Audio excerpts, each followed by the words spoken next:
नमस्कार शेतकरी मित्रांनो, पावसाळा सुरू झाला आहे, पेरण्या सुरू झाल्यात. सगळीकडे पेरण्यांची लगबग सुरू झाल्यामुळे मजुरांची संख्या कमी झालेली आहे किंवा मजूर मिळणार.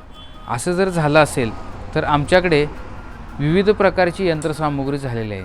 त्यामध्ये अगदी टोकण्यापासून ते भांगलण्यापर्यंत सर्व प्रकारच्या मशिनरी एका जागेवर उपलब्ध आहेत. चला तर आपण बघूया.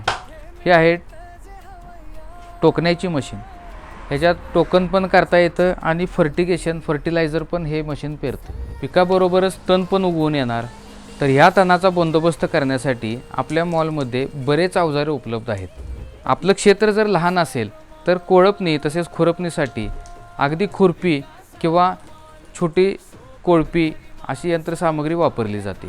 त्यापेक्षा थोडंसं क्षेत्र जर जास्त असेल तर सायकल कोळप्यांचा उत्तम प्रकारे उपयोग होतो.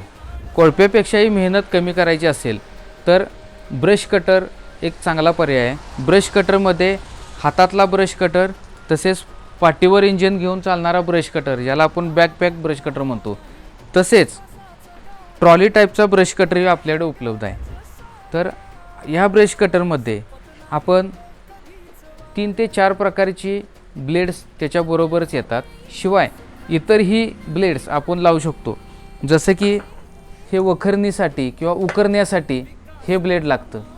तसेच माती उडवण्यासाठी किंवा कोळपायसाठी हे ब्लेड लागतं.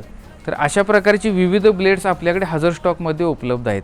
त्याच्यापेक्षाही पॉवरफुल पाहिजे असेल तर हे 4 स्ट्रोक 50 सीसीचं इंजिन असलेलं हे कोळपणी यंत्र. या कोळपणी यंत्रामध्ये कोळपणी, वखरणी, सऱ्या सोडणे इतरही कामं आपण करू शकतो. याच्यामध्ये अगदी फर्टिलायझर म्हणून सुद्धा किंवा पेरणी यंत्र म्हणून सुद्धा याचा उपयोग होतो.